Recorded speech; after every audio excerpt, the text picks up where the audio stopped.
Assalamualaikum warahmatullahi wabarakatuh. Perkenalkan, nama saya Teni Lestari.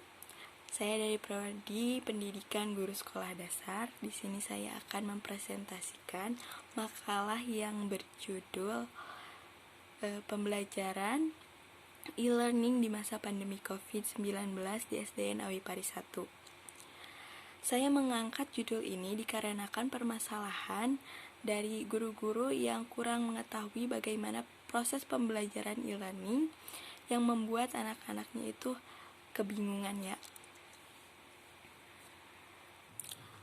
Latar belakang dari judul tersebut yaitu penyebaran virus COVID-19 yang menyebabkan pemerintah mengeluarkan kebijakan demi menghentikan penyebaran COVID-19, yaitu dengan melaksanakan physical distancing dengan menjaga jarak dan tidak memperbolehkan perkumpulan-perkumpulan yang membuat pendidikan Indonesia tidak bisa bersekolah atau anak-anak di Indonesia tidak bersekolah dan sekolahnya diliburkan dan diganti dengan sekolah online atau e-learning. Sistem pembelajaran dilaksanakan dengan perangkat komputer atau PC, laptop yang berhubung dengan koneksi internet. Guru melakukan pembelajaran bersamaan di waktu dengan menggunakan sosial media seperti WA, Telegram, Instagram, dan lain sebagainya. Guru memastikan siswa mengikuti pembelajaran dalam waktu yang bersamaan meskipun pada tempat yang berbeda. Namun juga ada hambatan yang terjadi dalam kegiatan sekolah ini, yaitu jaringan internet yang tidak kuat, terus kuota yang kurang banyak, dan juga hambatan-hambatan yang lainnya dalam proses pembelajaran di rumah. Berdasarkan landasan latar belakang di atas, penulis mengungkapkan rumusan-rumusan masalah seperti berikut, yaitu 1. Apa yang dimaksud dengan e-learning? 2. Proses pelaksanaan kegiatan e-learning itu seperti apa? Dan apa kelebihan dan kekurangan dari pembelajaran e-learning? Pengertian e-learning. E-learning merupakan sistem penyediaan fasilitas untuk belajar yang bisa dilakukan di mana saja, kapanpun, selama masih dapat diakses dalam akses tersebut, tanpa ada batas jarak, ruang, dan waktu. Adapun materi yang telah disediakan dalam sistem tersebut.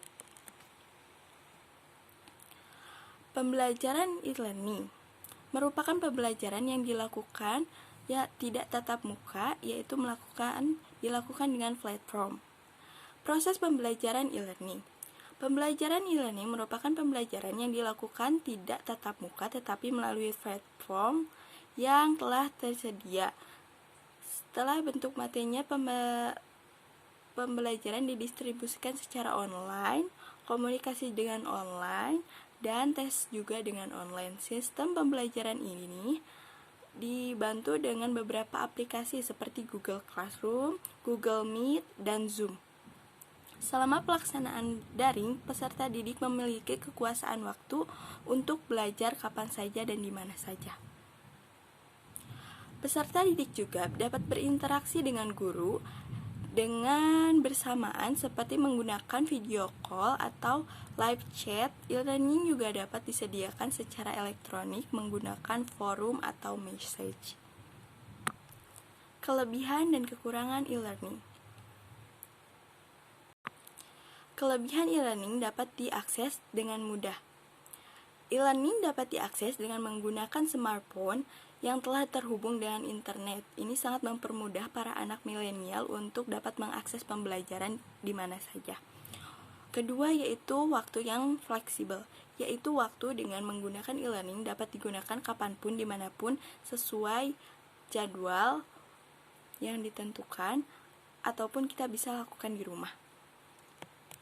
Ketiga yaitu wawasan yang luas, di mana pembelajaran e-learning kita dapat leluasa mencari referensi dan tidak terpaku pada buku pembelajaran saja. namun kita bisa mencari referensi dari internet seperti jurnal, e-book, dan lain sebagainya. Untuk kekurangan e-learning sendiri, 1. Keterbatasan pada akses internet.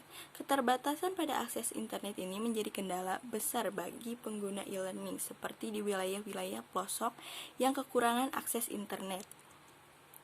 Kedua, kekurangan interaksi dengan pengajar. Dalam pembelajaran e-learning, berbeda dengan pembelajaran offline di mana pengajar dapat mengawasi secara optimal dikarenakan terhalang oleh pembatas atau jaringan itu sendiri. Ketiga, minimnya pengawasan. Pembelajaran e-learning kita diharuskan untuk memiliki kesadaran sendiri untuk belajar, di mana kita tidak akan mendapatkan pengawasan secara optimal dari seorang guru. Dari pembahasan di atas, maka dapat diambil kesimpulannya itu seperti pembelajaran e-learning adalah sistem yang menyediakan fasilitas untuk belajar kapanpun dimanapun selama masih dapat mengakses sistem tersebut tanpa terbatas jarak dan waktu juga ruang. Kedua, proses pembelajaran e-learning dilakukan dengan menggunakan aplikasi yang terhubung dengan internet untuk pengajar memberikan pengajaran, misalnya dengan menggunakan aplikasi WhatsApp, Instagram, Zoom, dan lain sebagainya. Ketiga, dalam pembelajaran e-learning ada kelebihan seperti pembelajarannya itu lebih fleksibel, wawasan menjadi lebih luas. Untuk kekurangannya sendiri, pada wilayah pelosok kekurangan koneksi internet, yaitu kurangnya pengawasan, dan ketiga kurangnya interaksi dari pengajar. Mungkin cukup sekian yang dapat saya sampaikan. Mohon maaf bila ada salah-salah kata. Wabillahi taufiq wal hidayah. Wassalamualaikum warahmatullahi wabarakatuh.